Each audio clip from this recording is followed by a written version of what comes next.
Hello मेरे शिक्षक साथियों, स्वागत है आप सभी का आपके अपने YouTube चैनल फिज़िक्स क्लासेस में। आज हम एक नई सीरीज स्टार्ट करने वाले हैं। इस सीरीज में हम पिछले जितने भी कंपटीशन के एग्ज़ाम हुए हैं अभी कुछ सालों में, हाल फिलहाल में, उसमें जो फिज़िक्स के क्वेश्चन पूछे गए हैं उन सब को डिस्कस करेंगे। अब ये आपके लिए आने वाले समय में जो भी आप एग्ज़ाम देंगे कंपटीशन का, उसके लिए इम्पोर्टेंट हो जाते हैं, क्योंकि कोई क्वेश्चन नया नहीं बनता, वही रिपीट होते रहते हैं। किसी न किसी को एग्ज़ाम में जो आए हुए होंगे वही क्वेश्चन रिपीट होते रहते हैं आपके पेपर में। ठीक है, तो इसी क्रम में हम आज अपना पहला चैप्टर जो है हमारा मापन। आपने चाहे फिजिक्स बैकग्राउंड के हो या नहीं हो, आपको ये वीडियो देखने के बाद क्लियर हो जाएगा, सब चीज़ें आपको क्लियर हो जाएगी बहुत अच्छे से। तो आज हम स्टार्ट करने वाले हैं अपना चैप्टर नंबर जो 1 है हमारा, उसका नाम है मापन। मैं आपको साथ के साथ सब कुछ समझाता चलूँगा, कोई भी टॉपिक आपसे नहीं छूटेगा इसमें। ठीक है, तो स्टार्ट करते हैं अपने क्वेश्चन नंबर 1 से। क्वेश्चन नंबर 1 क्या कहता है आपका, चुंबकीय फ्लक्स घनत्व की इकाई पूछ रहा है, यानी कि बी चुंबकीय क्षेत्र की इकाई पूछ रहा है। तो चुंबकीय क्षेत्र की इकाई आपको पता होना चाहिए कि क्या क्या चुंबकीय क्षेत्र की इकाई होती है। तो चुंबकीय क्षेत्र की इकाई पहले नंबर पर आप लिखेंगे सबसे पहले, एक मिनट,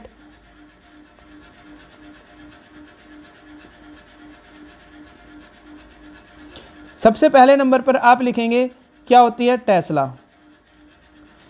दूसरा आप लिखेंगे न्यूटन पर एम्पियर मीटर। तीसरी वेबर प्रति मीटर स्क्वायर, क्या होती है, वेबर प्रति मीटर स्क्वायर। और चौथी यूनिट आपकी बनती है गॉस। क्या बनती है, गॉस। ये तीनों आपकी एमकेएस मात्रक होते हैं और ये वाला मात्रक होता है सीजीएस। अब जब ये सीजीएस मात्रक है तो कुछ ना कुछ अंतर होगा इसमें। तो एक टेस्ला में 10 की पावर 4 गॉस होंगे। एक टेस्ला में कितने गॉस होंगे, 10 की पावर 4। तो इसका सही आंसर होगा आपका टेस्ला। क्या होगा, टेस्ला। अब बात यह है कि ये जो यूनिट लिखी हुई है ये किसकी है, तो आप देखेंगे जो आपके पास पहली यूनिट है, पहली मतलब न्यूटन, ये आपकी बल की होती है। अर्ग, अर्ग किसकी होती है, कार्य या ऊर्जा का सीजीएस मात्रक होता है आपके पास अर्ग। और उसके बाद वेबर किसकी होती है, चुंबकीय फ्लक्स की। किसकी होती है, चुंबकीय फ्लक्स की। तो ये भी आपको याद रखना है। ठीक है, नेक्स्ट क्वेश्चन देखते हैं, क्वेश्चन नंबर 2। क्वेश्चन नंबर 2 कह रहा है एक प्रकाश वर्ष क्या मापता है। जो आपको बताना है कि प्रकाश वर्ष क्या मेजर करता है। तो जो प्रकाश वर्ष होता है आपका, वो क्या मेजर करेगा, वो मेजर करेगा दूरी को। किसको, दूरी को। एक प्रकाश वर्ष यानी कि प्रकाश द्वारा, प्रकाश किस चाल से चलता है निर्वात में आपको पता होगा, 3 × 10⁸ मीटर पर सेकंड, यानी कि एक सेकंड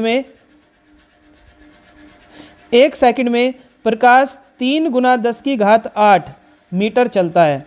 तो एक साल में कितना चलेगा, उसी को बोलते हैं हम प्रकाश वर्ष। एक साल में 365 दिन, 365 24 घंटे, 60 मिनट और 60 सेकंड इंटू 3 × 10 की पावर 8, इससे मल्टीप्लाई कर देंगे आपका, तो इतने मीटर दूरी आ जाएगा। यानी कि जो प्रकाश वर्ष होता है वो किसका मात्रक होता है, दूरी का। और एक लाइट ईयर में 9.46 × 10 की पावर 15 मीटर होते हैं। कितने मीटर होते हैं, 9.46 × 10 की पावर 15 मीटर आपके होंगे।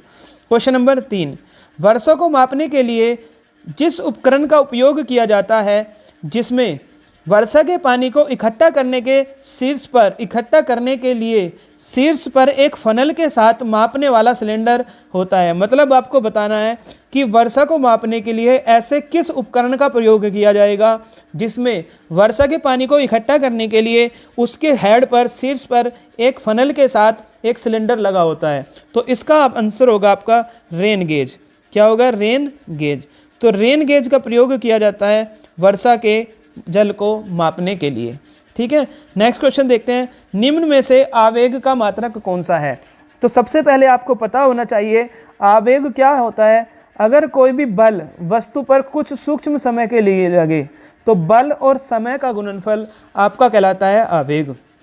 क्या कहलाता है, आवेग। तो बल का मात्रक होता है न्यूटन, समय का होता है सेकंड। तो क्या होगा, इसका मात्रक होगा न्यूटन सेकंड। तो कौन सा ऑप्शन है, option number B correct answer है आपका, Newton second. Next question number 5। Question number 5 कह रहा है प्रतिरोध की एसआई इकाई क्या है। आपको बताना है कि जो प्रतिरोध है उसका एसआई मात्रक क्या होता है। तो प्रतिरोध, अगर मैं किसकी बात करता हूँ, वोल्ट की, तो वोल्ट मात्रक होता है विद्युत विभवांतर का। किसका? विद्युत विभवांतर। उसके बाद एम्पियर विद्युत धारा, विद्युत धारा। और जो आपके पास ओम होगा, ये मात्रक होगा आपका प्रतिरोध का। किसका मात्रक होगा? प्रतिरोध का। उसके बाद शक्ति की भौतिक मात्रा का विमीय सूत्र है। शक्ति का फॉर्मूला बताना है। तो शक्ति का पहले तो आपको विमा निकालनी है शक्ति की। तो पहले आपको शक्ति का फॉर्मूला याद होना चाहिए कि जो ऊर्जा व्यय होती है प्रति समय में, उसको बोलते हैं हम शक्ति। क्या बोलते हैं? शक्ति। अब जो कार्य होता है उसकी विमा होती है ml2 t-2 और समय की होती है t। क्या होती है? t। ये आपने पढ़ा होगा। तो इसकी विमा बन जाएगी ml2 t, ऊपर ले जाएंगे -3। तो क्या बनेगा? ml2 t-3। देख लीजिए कहाँ है ml2 t-3। ऑप्शन नंबर आपका बी करेक्ट आंसर होगा। Question number 7। ऊर्जा का एसआई मात्रक निम्न में कौन सा है? ऊर्जा का एसआई मात्रक बताना है कौन सा है। ठीक है, देखिए जूल आपका ऊर्जा का एसआई मात्रक होता है। न्यूटन किसका मात्रक होता है? बल का। ठीक है, आशु शक्ति आपका किसका होता है? शक्ति का। 1 हॉर्स पावर में होते हैं 746 वाट। कितने? 746 वाट। किलोवाट भी आपका ऊर्जा का होता है, लेकिन एसआई मात्रक नहीं होता। 1 किलोवाट जो होता है आपका शक्ति का मात्रक होता है। किसका होता है? शक्ति का। और 1 किलोवाट में 10⁻³ वाट होते हैं। कितने? 10⁻³ वाट। अगर यहाँ किलोवाट घंटा लिखा होता तो ये ऊर्जा का होता, और 1 किलोवाट घंटा में 3.6 × 10⁶ जूल होते हैं। ठीक है, ये आप याद रखेंगे। ठीक है, नेक्स्ट, तापमान का एसआई मात्रक निम्न में कौन सा है? बताना है आपको तापमान का एसआई मात्रक। देखिए, degree Celsius, degree Fahrenheit, kelvin या फिर कैंडिला। कैंडिला तो किसका होता है? आपको पता होगा, मूल राशि होती है 7। उस 7 में से एक मात्रक होता है कैंडिला। ठीक है, किसका होता है? ज्योति तीव्रता का। ज्योति तीव्रता का। इसके अतिरिक्त आप देखेंगे कि डिग्री सेल्सियस, केल्विन और डिग्री फ़ारेनहाइट तीनों मात्रक होते हैं ताप के। उसने पूछा है एसआई मात्रक। एक चौथा मात्रक और होता है ताप का, र्यूमर। क्या होता है? र्यूमर। और जो आपका एसआई मात्रक होता है वो होता है केल्विन। अब इनमें रिलेशन होता है, एक आपको याद रखना है हमेशा कि क्या रिलेशन होता है। C/5 = F - 32/9 = K - 273/5 = R/4।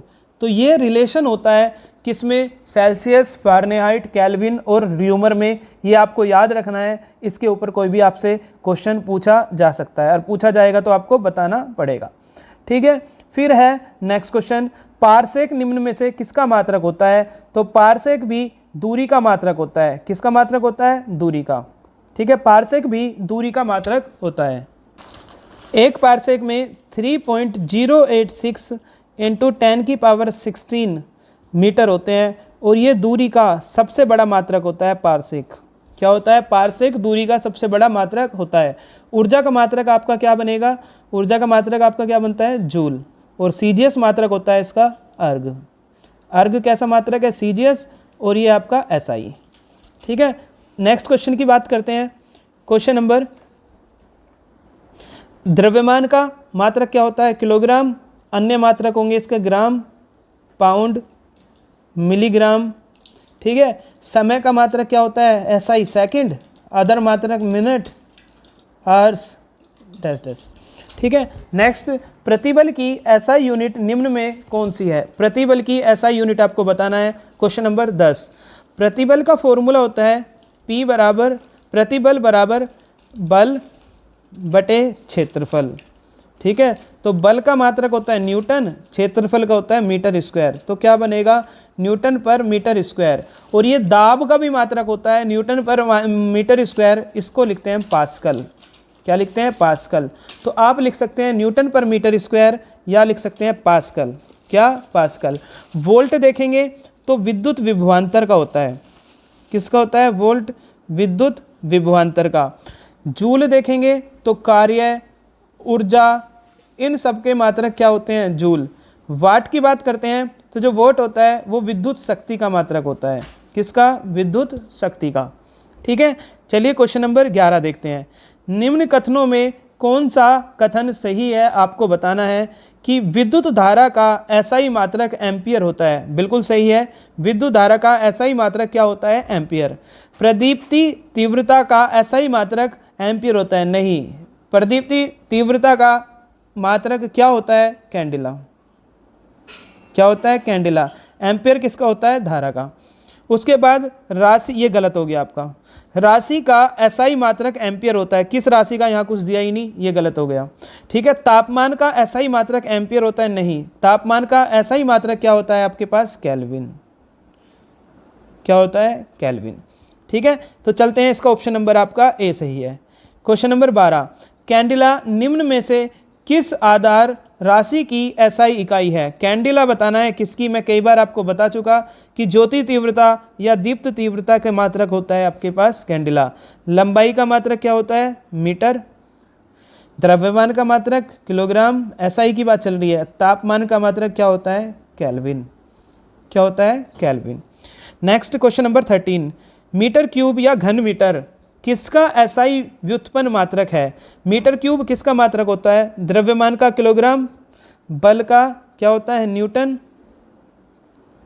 कार्य का होता है जूल, और आयतन का होता है मीटर क्यूब या लीटर। मीटर क्यूब या लीटर।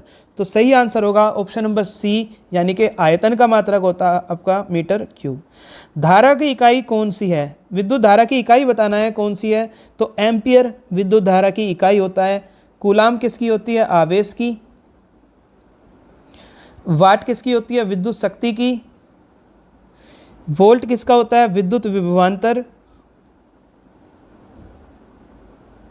ठीक है, उसके बाद नेक्स्ट, आरोही क्रम में समय की सही इकाई का चयन कीजिए। आरोही क्रम का मतलब होता है बढ़ते क्रम में, यानी कि सबसे छोटी यूनिट आएगी सबसे पहले और सबसे बड़ी यूनिट आएगी सबसे बाद में। देखिए सेकंड, सेकंड से बड़ा दिन होता है वर्ष, महीना, मिनट, घंटा। सेकंड से बड़ा होता है मिनट, तो ये तो खत्म हो गया आपका। दूसरा, सेकंड के बाद घंटा आता है, मिनट बाद में नहीं, ये भी खत्म। सेकंड के बाद क्या आएगा? देखो सबसे पहले सेकंड, फिर मिनट, फिर घंटा बनता है। घंटे से 24 घंटे में एक दिन बनता है, 30 दिन से महीना बनता है, और 12 महीने से एक वर्ष बनता है। तो ये क्रम आएगा आपका, सेकंड के बाद दिन, ये भी खत्म। तो ये आपका ऑप्शन नंबर सी सही होगा, जिसमें सबसे पहले सेकंड, उसके बाद 60 सेकंड में 1 मिनट, 60 मिनट में क्या आएगा? 1 घंटा, फिर उसके बाद 24 घंटे में 1 दिन, और क्या आएगा? 30 से 31 दिन में 1 महीना, और उसके बाद 12 महीने में 1 वर्ष बनता है। तो ये आपका आरोही क्रम है सही समय का। उसके बाद क्वेश्चन नंबर 16, एक तारा पृथ्वी से 12 प्रकाश वर्ष की दूरी पर है। इस तारे से पृथ्वी तक आने में प्रकाश को कितना समय लगेगा? ये आपको बताना है कि एक तारा है वो पृथ्वी से कितनी दूरी पर है। तो दूरी दी है यहाँ पर कितनी? 12 लाइट ईयर, या आप लिख सकते हैं प्रकाश वर्ष। प्रकाश वर्ष। अभी मैंने आपको बताया था, देखिए पिछले वाले क्वेश्चन में, कि एक प्रकाश वर्ष में कितनी वैल्यू होती है। देखो ये रहा 9.46 इंटू 10⁻15 मीटर। कितना होता है? 9.46 12 इंटू 9.46 इंटू 10⁻15, ये किस में आ गया? मीटर में। ठीक है, अब आप, उसने पूछा आने में कितना समय लगेगा। समय का फॉर्मूला क्या होता है? दूरी बटे चाल। क्या होता है? दूरी बटे चाल। दूरी दी है आपको 12 प्रकाश वर्ष बटे चाल, कितने, किस चाल से चलता है प्रकाश? 3 × 10⁸ मीटर प्रति सेकंड। किससे चलता है? 3 × 10⁸ मीटर पर सेकंड। तो इसको आप सोल्व करेंगे, 12 गुना प्रकाश वर्ष को चेंज करेंगे 9.46 इंटू 10⁻15 मीटर बटे, नीचे क्या आएगा? 3 × 10⁸ मीटर प्रति सेकंड। मीटर से मीटर कट जाएगा, सेकंड ऊपर चला जाएगा, तो यह आएगा 3 × 4 = 12। लगभग 10 मान लीजिए इसको, 40, ठीक है, 38 बचेगा। 38 गुना 10 की घात 15 में से 8 गए, कितने बचे? 7 सेकंड। लेकिन उसने किस में पूछा है? किसने पूछा है? प्रकाश पूछा है वर्ष में, ये आया सेकंड में। तो 38 गुना 10 की घात 7, सेकंड को पहले मिनट में करेंगे, 60 से क्या करेंगे? भाग। अब मिनट को घंटे में बनेंगे करेंगे तो 60 गुना 24 गुना 365। इसको जब आप सोल्व करेंगे तो चेक करना क्या आंसर आएगा। इसका जो आंसर आएगा आपका वो आ जाएगा 12 वर्ष। क्या आ जाएगा? 12 वर्ष इसका करेक्ट आंसर आपका हो जाएगा। ठीक है, चलिए देखते हैं next question. Question number 17, kilowatt घंटा निम्न की इकाई है। किलोवाट घंटा आपको बताना है किसकी इकाई होता है। तो अभी मैंने आपको बताया था किलोवाट घंटा आपकी ऊर्जा की इकाई होता है। किसकी? ऊर्जा की। तो किसकी इकाई है? विद्युत ऊर्जा की। विद्युत शक्ति की क्या होती है? वोट। विद्युत आवेश की होती है कूलाम, और विद्युत विभव की होती है वोल्ट। 60 से 70 के क्वेश्चन के बीच में हम देखने वाले हैं इसमें। ये आपका 17वां क्वेश्चन चल रहा है। ठीक है, अभी आप आराम से क्वेश्चन करते जाइए। क्वेश्चन नंबर 18, विद्युत विभवांतर की एसआई इकाई क्या है। तो अभी लिखा था विद्युत विभव या विभवांतर की एसआई इकाई क्या होती है? वोल्ट। क्या होती है? वोल्ट। जूल किसकी होती है? कार्य की। कूलाम किसकी होती है? आवेश की। एम्पियर होती है विद्युत धारा की। किसकी? विद्युत धारा। उसके बाद क्वेश्चन नंबर 18, निम्न में कौन सी ऊष्मा की इकाई नहीं है। आपको बताना है ऊष्मा की इकाई कौन सी नहीं है। जो कैलोरी होती है वो भी ऊष्मा की इकाई है, जूल भी ऊष्मा की इकाई है, तो ये दोनों तो खत्म हो गए। उसके बाद बचता है BTU और फोन। तो जो आपके पास BTU का मतलब होता है British thermal unit. British thermal unit, ये क्या होती है? लगभग एक माचिस जलाने से जो ऊर्जा निकलती है उसकी मात्रा होती है। तो ये भी ऊर्जा की मात्रा है। लेकिन जो फोन होता है वो आपकी ऊर्जा की मात्रा नहीं होती, ऊर्जा की ऊष्मा की इकाई नहीं होती। नेक्स्ट, एक प्रकाश वर्ष किसके इक्वल होता है। अभी मैंने आपको बताया था एक लाइट ईयर 9.46 इंटू 10 की पावर किसके? 15 मीटर के इक्वल होगा। क्या मीटर है कहीं आंसर में? नहीं, किलोमीटर है। तो आप इसको लिखेंगे 9.46 इंटू 10 की पावर 12 किलोमीटर, क्योंकि 1 किलोमीटर में 1000 मीटर होते हैं। तो 10 की पावर 12 वाला आंसर देख लीजिए, ऑप्शन नंबर आपका बी ठीक होगा। 9.46 इंटू 10 की पावर 12 किलोमीटर। उसके बाद कौन सी भौतिक राशि जड़त्व का मापन करती है। जड़त्व एक वस्तु का वह गुण होता है जिसके कारण वो अपनी गति या स्थिर अवस्था का विरोध करती है, और किसी वस्तु के जड़त्व का मापन उसके द्रव्यमान से किया जाता है। उस वस्तु का द्रव्यमान जितना ज़्यादा होगा उसके जड़त्व की मात्रा उतनी ही ज़्यादा होगी। ठीक है, तो सही आंसर है इसका द्रव्यमान। उसके बाद क्वेश्चन नंबर 22, निम्न में कौन सी भौतिक राशि व्यंजक बराबर चाप बटे त्रिज्या के लिए है। तो आपने पढ़ा होगा एक सूत्र, किसका? कोण बराबर चाप बटे त्रिज्या। तो सूत्र किसका होता है? ये कोण का। कौन सा कोण? समतल कोण या रेखीय कोण।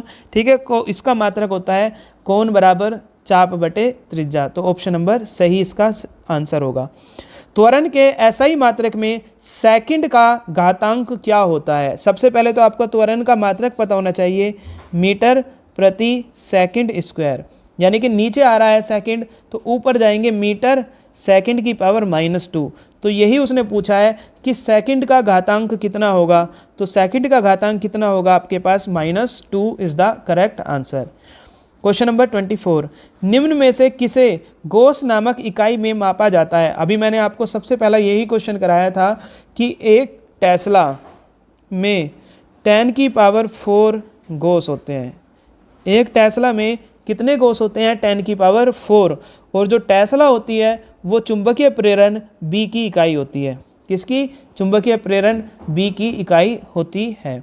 उसके बाद क्वेश्चन नंबर 25, राशि के मापन और उसकी इकाई का कौन सा युग्म सुमेलित है। राशि का मापन है और उसकी इकाई है। तापमान का केल्विन है। क्या तापमान का केल्विन है? बिल्कुल है। तो उसने पूछा है युग्म सुमेलित नहीं है, तो ये तो सुमेलित है, ये गलत। द्रव्यमान का किलोग्राम है, बिल्कुल होता है, ये भी गलत। दाब का पास्कल है, ये भी गलत क्योंकि ये होता है। और वजन का घन मीटर है, ये बिल्कुल आपका राइट है क्योंकि उसने पूछा है सुमेलित नहीं है। वजन का आपके पास घन मीटर ना होकर क्या होता है, वजन का न्यूटन। क्या होता है, न्यूटन। और घन मीटर किसका होता है, आयतन का। किसका होता है, आयतन का। ठीक है, नेक्स्ट क्वेश्चन, दाब मापने के लिए एसआई इकाई क्या है। दाब प्रेशर को मापने के लिए आप किसका प्रयोग करते हैं, तो प्रेशर को मापने के लिए हम पास्कल का प्रयोग करते हैं। किसका, पास्कल। पास्कल दाब को मापने की एक इकाई है। एम्पियर विद्युत धारा को मापने की इकाई है। केल्विन ताप को मापने की इकाई है। कैंडिला ज्योति तीव्रता को मापने की इकाई है। और पास्कल किसको मापने की इकाई है, दाब को। नेक्स्ट, 1 नॉटिकल मील किसके बराबर होता है, ये आपको याद रखना है। तो जो नॉटिकल मील होती है उसमें 1 नॉटिकल माइल में लगभग 1852 क्या होते हैं, मीटर होते हैं। 1852 क्या होते हैं, मीटर। ये एक यूनिट होती है जो एयर में डिस्टेंस है उसको मेजर करने के लिए, या समुद्र में उसको मेज़र करने के लिए, या आप देखते हो स्पेस नेविगेशन में जो यूज किया जाता है डिस्टेंस को मेज़र करने के लिए, उसमें नॉटिकल मील का प्रयोग किया जाता है। सीजीएल का क्वेश्चन है, इंपॉर्टेंट है। ठीक है, क्वेश्चन नंबर 27 हो गया। अब देखते हैं क्वेश्चन नंबर 28। क्वेश्चन नंबर 28 देखिए क्या कहता है कि हर्ट्ज की एसआई इकाई है। हर्ट्ज किसकी एसआई इकाई है, ये आपको बताना है। तो हर्ट्ज आवृत्ति की एसआई इकाई होता है। किसकी इकाई है, आवृत्ति की। क्या होता है, हर्ट्ज। दबाव या दाब की होती है क्या, पास्कल। बल की क्या होती है, न्यूटन। और ऊर्जा की क्या होती है, ऊर्जा की क्या इकाई होती है, जूल। क्या होती है, जूल। उसके बाद गतिशील श्यानता की एसआई इकाई क्या है। श्यानता की इकाई आपको बताना है क्या होता है। सबसे पहले एक सूत्र होता है F = 6 pi eta R V. तो यहाँ ईटा एक श्यानता गुणांक है, इसकी आपको यूनिट निकालनी है। फॉर्मूला निकालिए F/6 pi are we. F यानी कि न्यूटन, 6 पाई की कुछ नहीं होती, R यानी कि मीटर, और वेग की होती है मीटर प्रति सेकंड। तो ये ऊपर चला जाएगा न्यूटन, सेकंड ऊपर जाएगा, सेकंड पर मीटर स्क्वायर। तो क्या होता है, न्यूटन ये नहीं है, ये भी नहीं है, पास्कल नहीं है, तो क्या होगा, न्यूटन सेकंड प्रति वर्ग मीटर सही इकाई होगा आपका किसका, गतिशील श्यानता, या आप बोल सकते हैं श्यानता गुणांक। Next question number 30। बने रहिए, अभी हाफ क्वेश्चन हो चुके हैं, लगभग इतने ही क्वेश्चन और बचे हैं। अगर आप भी कोई कंपटीशन का एग्ज़ाम देने जा रहे हैं और उसमें आप देखेंगे कि फिजिक्स को किस तरह से टैकल करें, तो ये वीडियो आपके लिए बहुत ही ज़्यादा हेल्पफुल रहेगी। ठीक है, जितने भी कंपटीशन में क्वेश्चन पूछे हुए हैं मापन से, सभी के सभी हम करने वाले हैं इस क्लास में। इसी तरह से धीरे धीरे हम पूरे के पूरे फिजिक्स को कवर कर लेंगे एक एक क्लास लेकर। ठीक है, आपकी कोई भी दिक्कत है तो मैसेज करके आप पूछ सकते हैं। क्वेश्चन नंबर 30, ध्वनि की तीव्रता को मापने वाली इकाई की पहचान करें। ध्वनि की तीव्रता किस में मापी जाती है, तो आपने देखा होगा कि इतने डेसिबल से नीचे की आवाज़ हमें सुननी चाहिए, तो ध्वनि की तीव्रता को मापने के लिए यूज किया जाता है किसका, डेसिबल का। किसका यूज किया जाता है, डेसिबल। डेसिबल को शॉर्ट फॉर्म में डीबी लिखते हैं। क्या लिखते हैं, डीबी। तो डीबी का मतलब क्या होता है, डीबी का मतलब होता है आपका डेसिबल। उसके बाद एम्पियर आपको पता है धारा की इकाई है, विद्युत धारा की। कैंडिला ज्योति तीव्रता की। और नोट्स, नोट्स किसकी इकाई होती है, ये गति मापने की इकाई है। किसकी है, गति मापने की एक इकाई है, जिसको नॉटिकल मील भी आप कह सकते हैं। ठीक है, अभी आपने पढ़ा था 1 नॉटिकल मील। उसके बाद नेक्स्ट क्वेश्चन है क्वेश्चन नंबर 31। 31 देखिए क्या कहता है। 31 है रेडियोधर्मिता की एसआई इकाई है। तो रेडियोधर्मिता की एसआई इकाई है, बैकुरल नामक साइंटिस्ट ने खोजा था। इन्हीं के सम्मान में हमने इसकी इकाई रख दी थी बैकुरल। क्या रख दी थी, बैकुरल। फिर आया धारा की इकाई एम्पियर। डेसिबल किसकी है, अभी आपने लिखा था, देखिए ये रहा ध्वनि की तीव्रता। तो डेसिबल किसकी इकाई है, ध्वनि तीव्रता की, ध्वनि की तीव्रता। और उसके बाद कोबाल्ट, कोबाल्ट कुछ इकाई नहीं होता। ठीक है। उसके बाद देखते हैं लेंस की शक्ति की माप किसके द्वारा की जाती है। लेंस के द्वारा फोकस दूरी को मोड़ने की, यानी कि प्रकाश की किरणों को मोड़ने की क्षमता उसकी शक्ति से नापी जाती है, जिसका फॉर्मूला होता है 1/f, या P बराबर 100/f, अगर f सेंटीमीटर में है तो इसका मात्रक होता है डायोप्टर। क्या होता है? डायोप्टर। तो सही यूनिट होगी आपकी लेंस की क्षमता की डायोप्टर। केल्विन ताप की होती है, एम्पियर धारा की होती है। लगता है एम्पियर बहुत फेवरेट है, बार बार पूछी जा रही है। कैंडिला भी बार बार पूछी जा रही है। तो ये किसकी होती है? ज्योति तीव्रता की। क्वेश्चन नंबर 33 देखते हैं। 33 कह रहा है निम्न में कौन चुंबकीय क्षेत्र की तीव्रता की एसआई इकाई है। सबसे पहला क्वेश्चन मैंने आपको कराया था कि चुंबकीय क्षेत्र की तीव्रता की इकाई, 3 इकाई मैंने आपको पढ़ाया था। एक टेस्ला, एक वेबर प्रति मीटर स्क्वायर, एक न्यूटन पर एम्पियर मीटर। न्यूटन पर एम्पियर मीटर ये थी आपके पास एसआई इकाई। और इसके अलावा एक सीजीएस मात्रक होता है गॉस कि, तो गॉस तो है नहीं, सीजीएस मात्रक है गॉस। क्यों नहीं है गॉस? क्योंकि उसने पूछा है एसआई।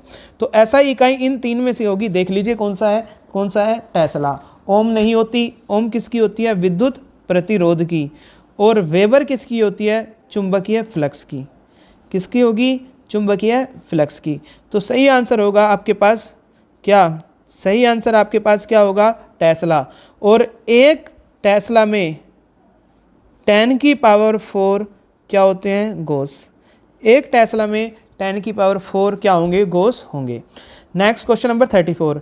निम्न में से किस राशि के एसआई मात्रक का नाम ब्लेज पास्कल के नाम पर रखा गया? देखिए कितनी बार मैं आपको करा चुका कि पास्कल जो है वो किसका मात्रक होता है। तो आपने मुझे बताया भी है कि सर पास्कल जो होता है वो दाब का मात्रक होता है, प्रेशर का मात्रक होता है। ब्लेज पास्कल एक साइंटिस्ट थे, उनके नाम पर इसका नाम रखा गया। क्या? पास्कल। शक्ति का आप देखेंगे क्या होता है? वाट। ऊर्जा का क्या होता है? जूल। कार्य का भी क्या होता है? जूल। उसके बाद एक हार्स पावर में कितने वाट होते हैं? Question number 35। तो अभी मैंने आपको बताया कि एक हॉर्स पावर एचपी में 746 वाट होते हैं। एक हॉर्स पावर में कितने वाट होते हैं? 746। तो ऑप्शन नंबर आपका क्या हो जाएगा? Option number B correct answer. Next question number 36। एक पाउंड में कितने ओंस होते हैं? ये आपको बताना है कि कन्वर्ट 1 पाउंड इंटू ओस। तो अगर आप देखें कि एक पाउंड में लगभग 453 ग्राम होते हैं।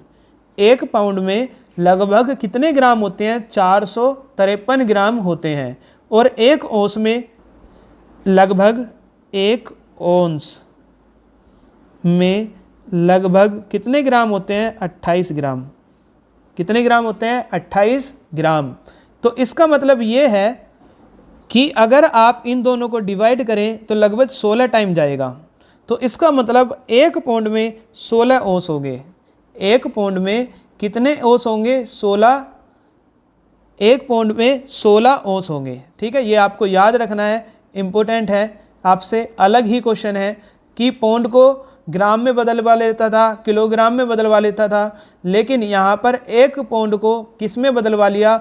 औंस में। ठीक है, तो एक पाउंड में 453 ग्राम होते हैं, एक औंस में 28 ग्राम होते हैं। तो इस तरह से एक पाउंड में लगभग 16 औंस होंगे। ठीक है, ये सब किसके मात्रक है? दोनों द्रव्यमान के। किसके मात्रक है? द्रव्यमान के। उसके बाद संवेग का एसआई मात्रक क्या है? संवेग का एसआई मात्रक बताना है। संवेग क्या होता है?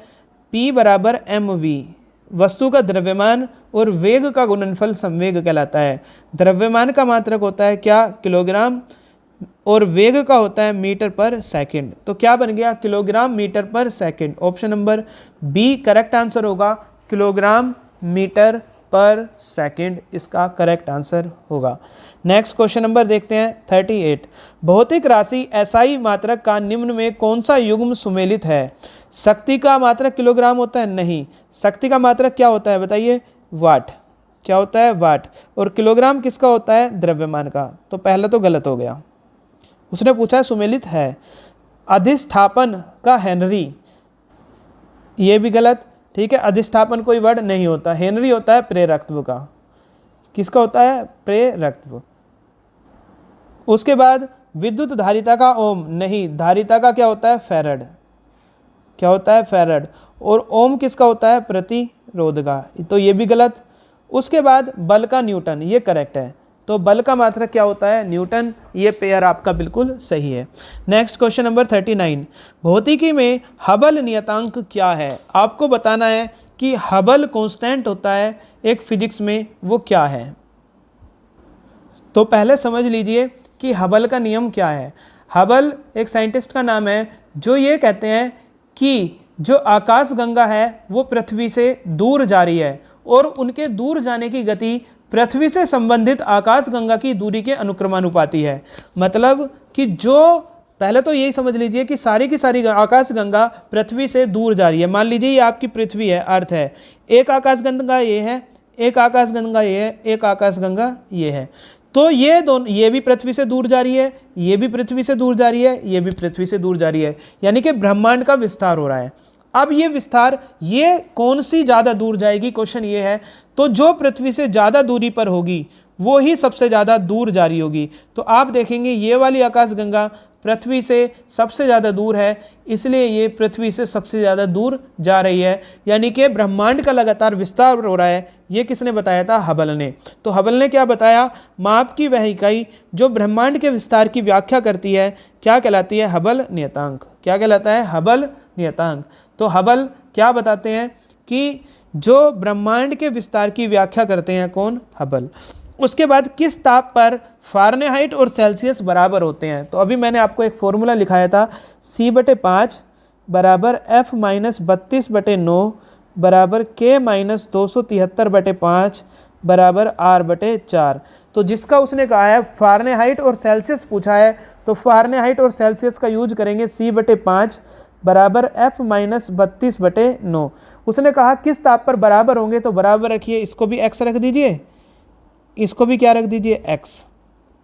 Cross multiply 9x equals to 5x minus 160। तो ये कितना आ गया, 4x बराबर माइनस 160। तो x का मान आ गया -4×4=16। तो -40 पर डिग्री सेल्सियस और फ़ारेनहाइट स्केल क्या होंगे, आपस में बराबर होंगे। ठीक है, ये आप करने का तरीका है, आपको आना चाहिए। अगर कोई और भी पूछे कि किस ताप पर सेल्सियस और केल्विन बराबर होंगे, वो भी आप निकाल सकते हैं। किस ताप पर फ़ारेनहाइट और केल्विन बराबर होंगे, वो भी आप निकाल सकते हैं। क्वेश्चन नंबर 41, लंबाई की अंतर्राष्ट्रीय प्रणाली की इकाई क्या है। तो लंबाई का एसआई मात्रक, अंतर्राष्ट्रीय प्रणाली, सिस्टम ऑफ इंटरनेशनल, यानी कि एसआई। तो लंबाई का एसआई मात्रक मीटर होता है। क्या होता है, मीटर। बाकी सब ये आपके अदर मात्रक हैं। ठीक है, सेंटीमीटर, सीजीएस मात्रक होता है। ठीक है, इस तरह से। एक लेंस की क्षमता -2 डायोप्टर है। यहाँ डी का क्या अर्थ है, तो अभी मैंने आपको बोल दिया कि डी का मतलब होता है लेंस की क्षमता से, और D stand for dioptre.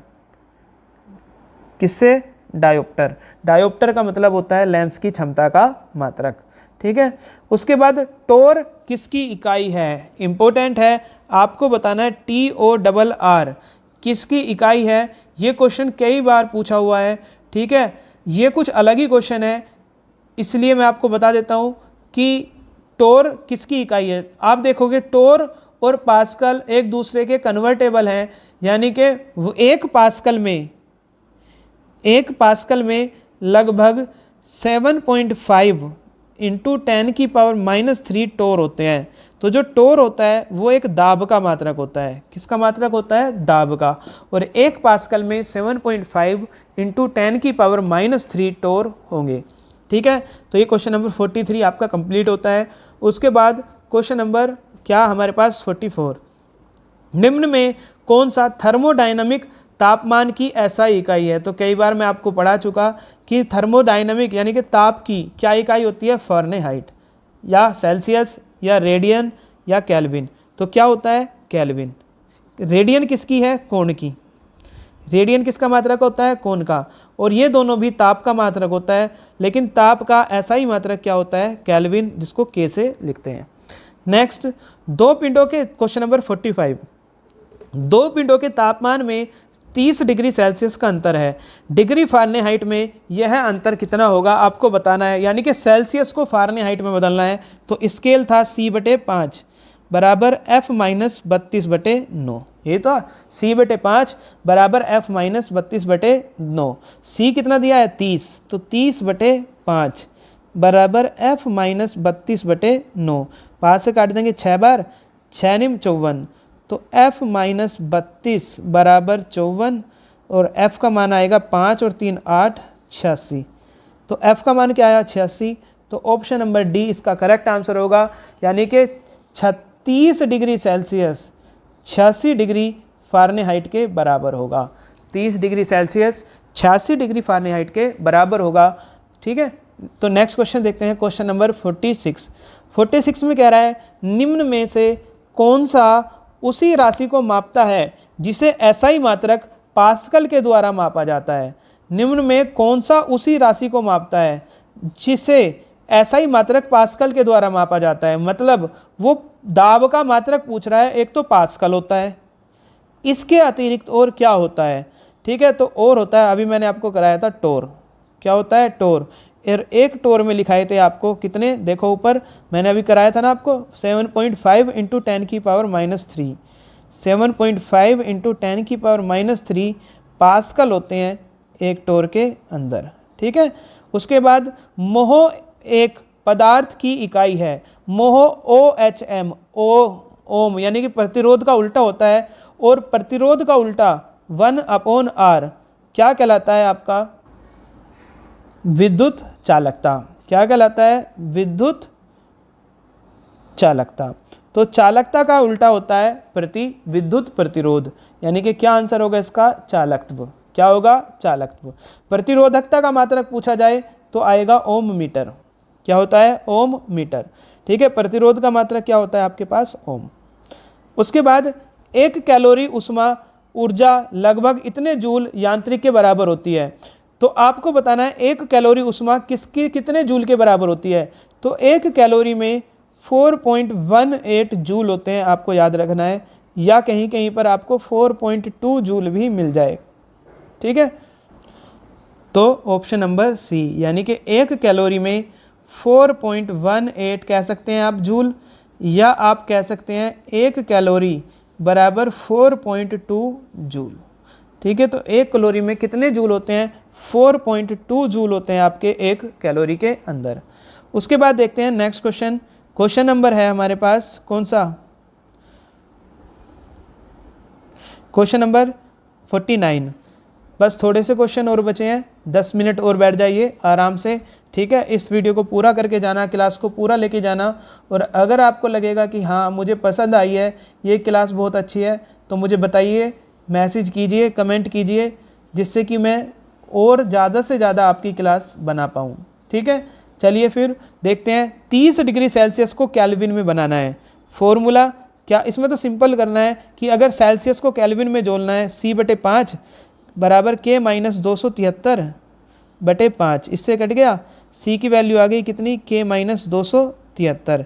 c कितना दिया है 30, K - 273, यानी कि केल्विन में बदलने के लिए बस उसमें 273 जोड़ दीजिए, तो कितना आ जाएगा 3, 7 और 3 10, 303।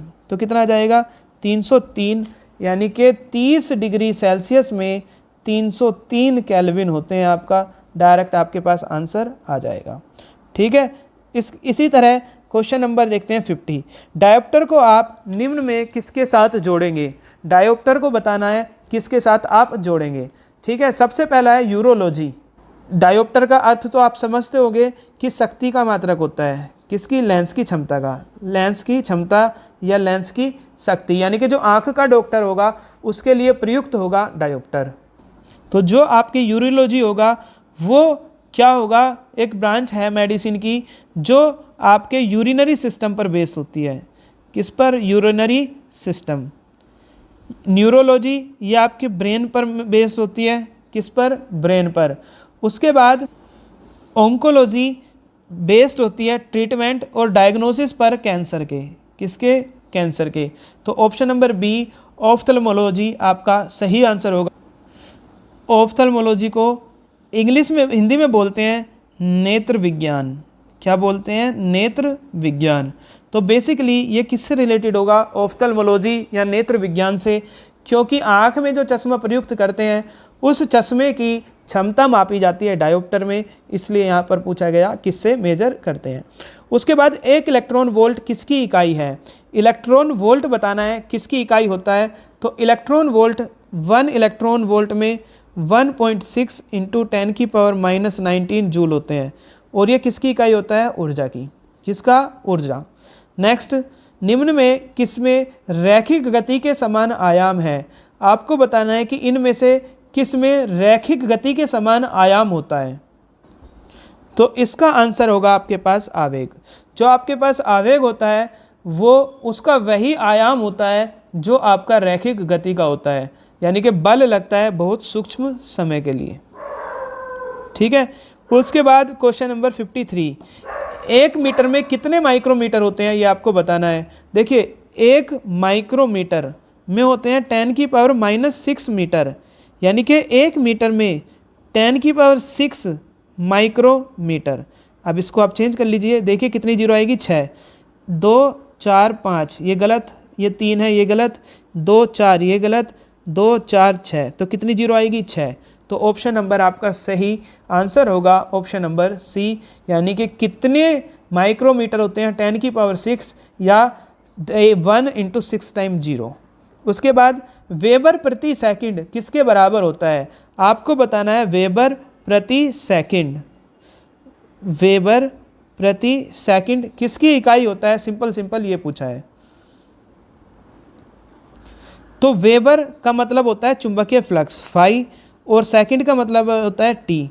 तो डी फाई ई का फॉर्मूला होता है, जब हम पढ़ते हैं फैराडे का नियम, तो ई का फॉर्मूला होता है -d∅/dt, यानी कि ई क्या है? विद्युत वाहक बल, और इसका मात्रक होता है वोल्ट। तो वेबर प्रति सेकंड किसका मात्रक? सिंपल किसके बराबर होता है? वोल्ट के। किसके बराबर होता है? वोल्ट। ठीक है। उसके बाद देखते हैं नेक्स्ट क्वेश्चन नंबर 55। 55 कह रहा है किसी पदार्थ की मात्रा को मापने के लिए निम्न में से कौन सी एसआई इकाई है? किसी पदार्थ की मात्रा, पदार्थ की मापना को मापना है तो पदार्थ की मात्रा का एसआई मात्रक होता है क्या? मोल। कैंडिला किसका होता है? ज्योति तीव्रता का। मीटर होता है किसका? लंबाई का। और केल्विन किसका होता है? ताप का। केल्विन किसका होता है? ताप का। बस लगभग 10 से 12 क्वेश्चन आपके बचे हैं, इतना समय आपने दे दिया, थोड़ा सा रुक जाइए, 10-12 क्वेश्चन और करते हैं, इसके बाद आप चले जाना। ठीक है, बस 10 या 12 क्वेश्चन की बात है। चलिए देखते हैं क्वेश्चन नंबर 56। कूलाम प्रति सेकंड किसके समतुल्य है? कूलाम यानी कि क्यू, समय यानी कि टी, सेकंड। कूलाम किसका मतलब होता है? आवेश का, तो आवेश लिख दिया, नीचे क्या लिख दिया? समय। ये फॉर्मूला होता है आई का, Q बराबर IT या I बराबर Q/T, यानी कि ये I का मतलब होता है एम्पियर। I का मात्रक क्या होता है? एम्पियर। तो इसका सही आंसर होगा ऑप्शन नंबर बी, एम्पियर। उसके बाद एसआई उपसर्गों के संदर्भ में 10⁻⁻15 को क्या कहा जाता है? 10⁻⁻15 को बताना है क्या कहा जाएगा, तो 10⁻⁻15 को कहा जाता है फेम्टो, क्योंकि यहीं से वर्ड आता है फर्मी। एक फर्मी में होते हैं 10⁻⁻15 मीटर। एक fermi, 1 fermi equals to 10⁻⁻15 metre. उसके बाद क्वेश्चन नंबर आप देखेंगे 58। विकल्पों में उल्लिखित इकाइयों में कौन सा अन्य की तुलना में सबसे बड़ा है? तो इसमें बताना है आपको सबसे बड़ा कौन सा मात्रक होता है। हेक्टो का मतलब होता है, सबसे पहले बात करते हैं हेक्टो की। हेक्टो का मतलब होता है 10⁻²। हेक्टो किलोग्राम तो 10⁻² किलोग्राम। इस तरह से हेक्टो का मतलब क्या होता है? 10⁻²। डेका का मतलब होता है 10⁻1। क्या होता है? 10⁻1। इसी तरह से गीगा का मतलब होता है 10⁻9। गीगा का मतलब होता है 10⁻9। और उसके बाद आपका आता है टेरा का मतलब होता है 10⁻12। क्या होता है? 10⁻12। तो इसमें सबसे बड़ा मात्रक होता है आपका टेरा। एक टेरा में 10⁻12 होते हैं। जो भी टेरा किलोग्राम तो 10⁻12 किलोग्राम, टेरा मीटर तो 10⁻12 मीटर। तो ये सब बड़े मात्रक होते हैं आपके हेक्टो, डेका, सबसे पहले डेका आता है, डेका के बाद आपका आता है क्या, हेक्टो, हेक्टो के बाद किलो, किलो के बाद मेगा, मेगा के बाद गीगा, टेरा, इससे भी ऊपर होता है पेटा और फिर होता है एक्सा। ठीक है, तो ये सब आपके मात्रक होते हैं, बड़े मात्रक। ठीक है, नेक्स्ट क्वेश्चन देखते हैं, क्वेश्चन नंबर 59। बस थोड़े समय के लिए और बने रहिए। ठीक है, उम्मीद करता हूँ कि आपको ये क्लास बहुत ज़्यादा पसंद आई होगी। अगर पसंद आपको आई है तो सभी दोस्तों में अपने शेयर कीजिए इस क्लास को, जिससे कि ज़्यादा से ज़्यादा लोग इस क्लास का फ़ायदा उठा पाएँ। प्रकाश की तरंग दैर्ध्य मापने की इकाई क्या है? तो जो प्रकाश है उसकी तरंग दैर्ध्य मापने की इकाई आपकी एंगस्ट्रॉम होती है। क्या होती है? एंगस्ट्रॉम। कैंडिला अभी मैंने आपको बताया था किसकी होती है? ज्योति तीव्रता की। ठीक है, डायन किसकी होती है? बल की। ये बल का सीजीएस मात्रक होता है क्या? डायन। और एक डायन में 10⁵ न्यूटन होते हैं। सॉरी, एक न्यूटन में 10⁵ डायन होते हैं। इसका मतलब एक डायन में 10⁻⁻5 न्यूटन होंगे। उसके बाद अत्यधिक उच्च ताप मापने के लिए किस उपकरण का प्रयोग किया जाता है? सबसे ज़्यादा इम्पोर्टेंट क्वेश्चन है कि अत्यधिक उच्च तापमान है, जैसे सूर्य वगैरह बहुत ज़्यादा उच्च तापमान है, तो उसको मापने के लिए किस प्रकार के यंत्र का उपयोग किया जाता है, उसका नाम आपको बताना है। तो उसका आंसर होगा आपके पास पायरोमीटर। अत्यधिक ताप को मापने के लिए किसका प्रयोग किया जाता है? आंसर है पायरोमीटर। किसका प्रयोग किया जाता है? पायरोमीटर। तो जो फेदोमीटर होता है उसका मापन किया जाता है पानी की गहराई मापने में। फेदोमीटर का प्रयोग पानी की गहराई मापने में किया जाएगा। उसके बाद मैनोमीटर का प्रयोग आपने सभी ने सुना होगा कि मैनोमीटर का प्रयोग किस लिए किया जाता है? तो मैनोमीटर का प्रयोग किया जाता है प्रेशर नापने के लिए, दाब मापने के लिए, दाब मापने के लिए। सैलिनोमीटर का प्रयोग किया जाता है पानी की, सैलिनिटी का मतलब होता है लवणता, लवणता मापने में। तो इस तरह से अत्यधिक पायरोमीटर का प्रयोग अत्यधिक उच्च ताप मापने में। तो ये आपको याद रखना है कि फेदोमीटर का प्रयोग पानी की गहराई मापने में किया जाता है, मैनोमीटर का प्रयोग दाब मापने में किया जाता है, सैलिनोमीटर का प्रयोग किस में किया जाता है? पानी की लवणता, सैलिनिटी ऑफ वाटर मापने के लिए, और पायरोमीटर का प्रयोग किया जाता है अत्यधिक उच्च ताप मापने के लिए। उसके बाद तापमान इकाइयों की, क्वेश्चन नंबर 61, तापमान इकाइयों की सीजीएस प्रणाली की निम्न में से क्या परिभाषा है? सीजीएस प्रणाली की क्या, देखो पहले आपको प्रणाली समझा देता हूँ। एक प्रणाली होती थी एफपीएस, एक प्रणाली होती थी सीजीएस, और एक होती है एमकेएस। क्या होती है? एमकेएस। एफपीएस का मतलब है लंबाई आएगी फुट में, द्रव्यमान आएगा पाउंड में, और समय आएगा सेकंड में। सीजीएस का मतलब होता है सेंटीमीटर, द्रव्यमान आएगा ग्राम में, और समय आएगा सेकंड में। एमकेएस लंबाई आएगी मीटर में, द्रव्यमान आएगा किलोग्राम में, और समय आएगा किस में? सेकंड में। यानी कि सीजीएस उसने पूछा है, सीजीएस। तो सीजीएस का मतलब क्या होता है?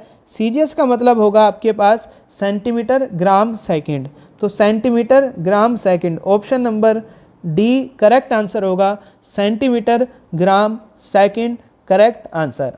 उसके बाद समय की एसआई इकाई क्या है? अभी मैंने आपको बताया कि समय का एसआई मात्रक क्या होता है? सेकंड। ये सब अन्य मात्रक हैं समय के, लेकिन एसआई सिस्टम ऑफ इंटरनेशनल अंतर्राष्ट्रीय पद्धति क्या कहती है कि समय का एसआई मात्रक सेकंड होगा। उसके बाद क्वेश्चन नंबर 63, सही कथन की पहचान कीजिए। जूल शक्ति का मात्रक है? नहीं, जूल किसका मात्रक होता है? कार्य। और शक्ति का मात्रक क्या होता है? वोट। उसके बाद तो ये गलत हो गया। न्यूटन शक्ति का मात्रक है? नहीं, न्यूटन किसका होता है? बल का। और शक्ति का अभी लिखा आपने, क्या होता है? वाट। उसके बाद न्यूटन बल का मात्रक होता है, बिल्कुल करेक्ट आंसर है कि न्यूटन बल का मात्रक होता है। जूल बल का होता है? नहीं, जूल किसका होता है? कार्य का। बल का क्या होता है? न्यूटन। तो इस तरह से आपका ये वाला क्वेश्चन कंप्लीट होता है। न्यूटन किसका मात्रक होता है? बल का। स्तंभों का मिलान कीजिए, क्वेश्चन नंबर 64 इंपॉर्टेंट है। देखते हैं 64 क्या है। देखिए क्या स्तंभ है, ये आपके स्तंभ हैं। सबसे पहला है विद्युत धारा। विद्युत धारा किसका मात्रक होता है? आप कहेंगे सर विद्युत धारा तो एम्पियर का मात्रक है, यानी कि विद्युत धारा का मात्रक क्या होता है आपके पास? एम्पियर। दूसरा आप कहेंगे विभवांतर, तो यानी कि पहले का क्या आ गया आपके पास? फोर्थ।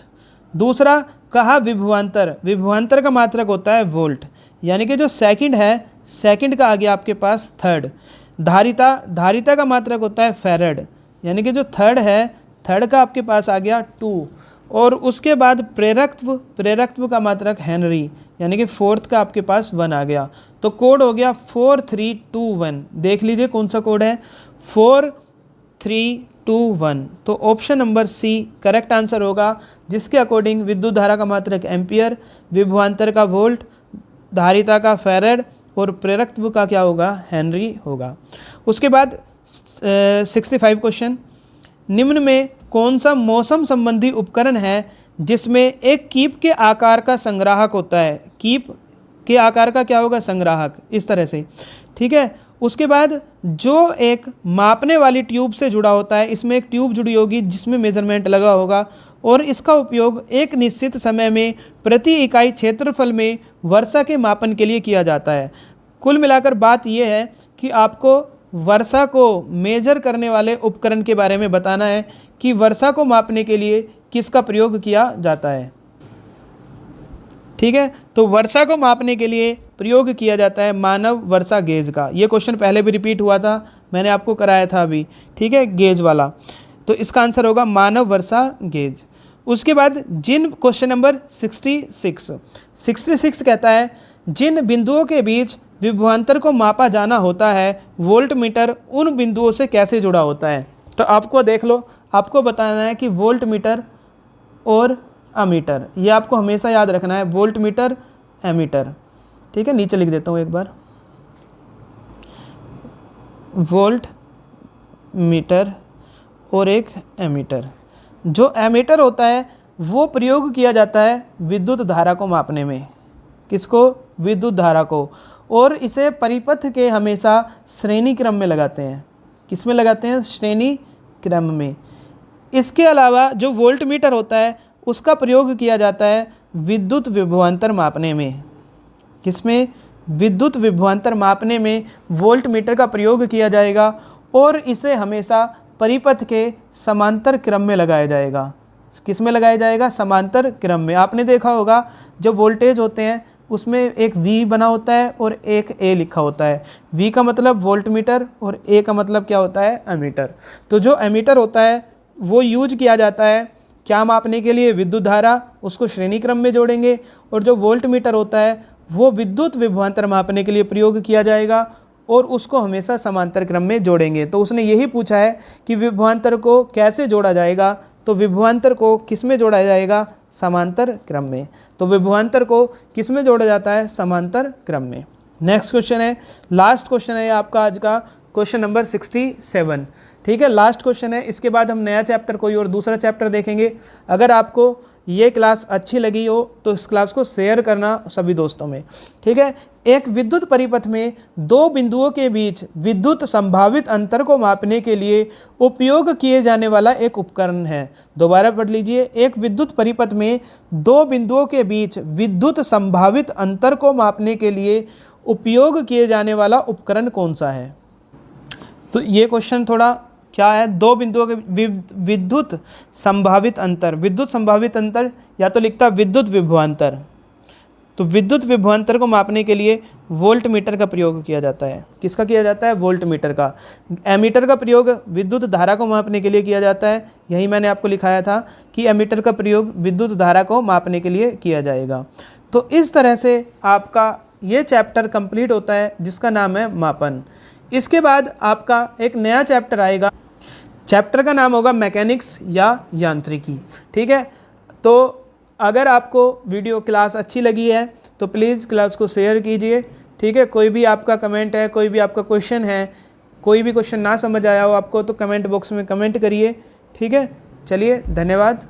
जय हिंद।